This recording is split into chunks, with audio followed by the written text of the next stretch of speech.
La Tresse et les Victorieuses, pour moi, sont écrits dans la même veine, c'est-à-dire que j'ai cette même intention de parler des femmes dans le monde d'aujourd'hui.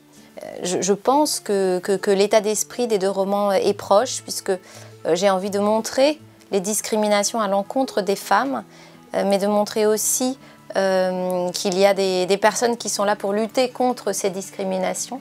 Et je pense que les deux romans parlent d'émancipation aussi, d'une certaine façon. Dans La Tresse, de façon très évidente, trois chemins vers l'émancipation, mais également dans Les Victorieuses, parce que Blanche Perron, qui a vécu dans les années 20, qui a créé dans les années 20 le Palais de la Femme, donc c'est quelqu'un qui a su s'émanciper très tôt finalement de sa condition de femme, puisqu'elle a été très active, elle a travaillé, elle a œuvré pour aider les autres, elle a refusé d'être enfermée dans un foyer à élever des enfants, elle voulait se tourner vers les autres et elle a tout de suite choisi cette vocation dans l'armée du salut et elle s'est émancipée quelque part par cette action. Et puis Solène, l'autre personnage des Victorieuses qui vit à l'époque actuelle, c'est quelqu'un qui va petit à petit reprendre le contrôle de sa vie, reprendre une forme de liberté. Elle était dans un carcan et elle va s'émanciper et elle va s'affirmer et découvrir aussi quelle est sa place dans la société. Les différences entre mes deux romans viennent de la construction et aussi de la géographie, disons. La Tresse était construite donc effectivement sur 3 pays différents, 3 histoires qui se déroulent sur 3 pays, 3 continents différents dans le monde d'aujourd'hui. Les Victorieuses est construit aussi sous 2 points de vue différents, mais un point de vue contemporain et un point de vue donc, qui se passe dans les années 20. Donc j'aime beaucoup jouer avec les points de vue et je pense que mes deux romans obéissent à ce jeu de points de vue. Mais Les Victorieuses, pour moi, décrit une réalité peut-être beaucoup plus proche de nous que celle de La Tresse. Dans La Tresse, j'ai été au bout du monde pour m'intéresser à ce que vivaient les femmes en Inde, au Canada, en Sicile. Dans Les Victorieuses, l'action se passe à Paris. Elle pourrait se passer à Madrid, à Barcelone, elle pourrait se passer dans n'importe quelle grande ville du monde occidental. Et le roman parle des laissés pour compte, de toutes ces personnes, ces femmes en l'occurrence, qui sont laissées à la marge. Et il me semble que c'est un discours actuel qui est peut-être plus proche de nous que celui de La Tresse. Mes deux romans parlent d'une forme de solidarité, de sororité entre les femmes.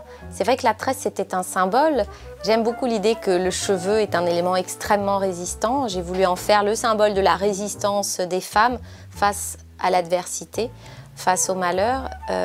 Et puis cette tresse, bien sûr c'est une tresse, c'est un lien, c'est une tresse de solidarité entre les femmes. C'est vraiment, cette notion, elle est vraiment au cœur de mon nouveau roman, Les Victorieuses, parce qu'il parle d'une communauté de femmes, de ces centaines de femmes qui vivent dans le Palais de la Femme à Paris, où on peut vraiment ressentir une forme de sororité, une forme d'entraide, une communauté aux membres très très disparates, puisque les femmes viennent du monde entier. On y parle plus de 40 langues différentes, il y a toutes les religions, toutes les traditions qui se mélangent dans cet endroit. Et en même temps, pour moi, le Palais de la Femme, c'est aussi un symbole, c'est une communauté. Et c'est à nouveau une communauté soudée, une communauté solidaire face à l'adversité. Le Palais de la Femme, je l'ai découvert complètement par hasard, en me perdant. Dans Paris, je me rendais à un rendez-vous, je me suis perdue dans ce quartier que je ne connais pas très bien et je me suis retrouvée devant ce bâtiment. Et c'est le nom Palais de la Femme qui m'a intriguée, qui m'a donné envie de faire des recherches pour en savoir plus sur ce lieu. Ce qui m'a frappée dans ce lieu, c'est qu'il ne correspond pas à l'image que je me faisais d'un foyer d'accueil, parce que c'est un lieu magnifique. C'est un bâtiment très très grand, gigantesque, sur 5 étages. C'est un bâtiment qui est classé en tant que monument historique à Paris. Et puis c'est un bâtiment qui est clair, qui est lumineux, qui est beau. Et j'ai trouvé intéressant de placer l'histoire de mon deuxième roman au cœur de ce palais parce que c'est aussi un endroit militant, c'est un endroit très engagé puisque des centaines de femmes trouvent refuge dans ce lieu et tentent de se reconstruire. Donc voilà, pour toutes ces raisons, j'ai choisi d'en faire le personnage principal de mon livre. En réalité, le personnage principal, c'est cet endroit, c'est le Palais de la Femme.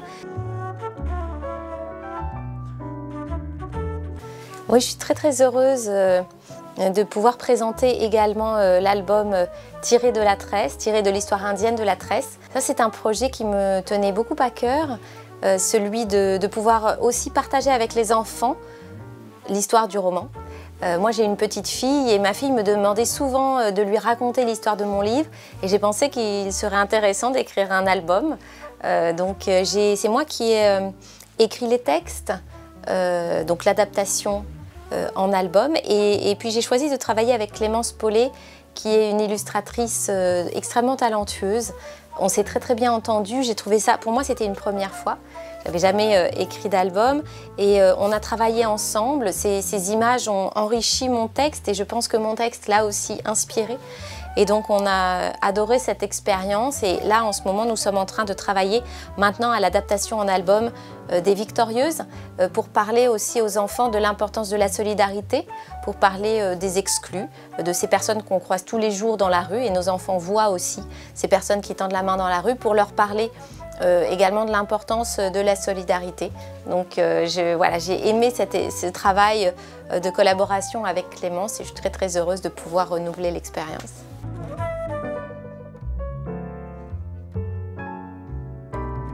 Oui, c'est quelque chose que je fais. Moi, je travaille bien sûr beaucoup sur ordinateur, comme nous tous, mais j'ai aussi beaucoup de cahiers, de carnets. Je prends toutes mes notes pour mes romans, je les prends par écrit. Et j'écris aussi beaucoup de cartes. Et j'apprends à ma fille, qui est encore petite, à écrire, à envoyer des cartes.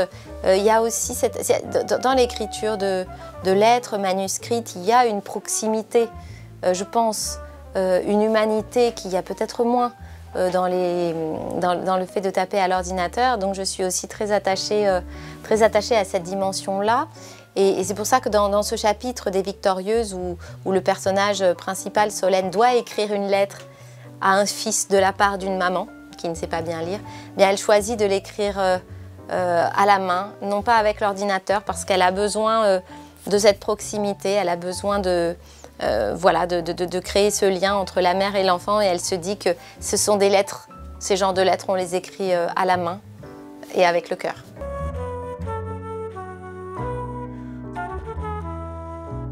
Je pense qu'aujourd'hui, plus que jamais, on a besoin de ce genre de lieu d'accueil.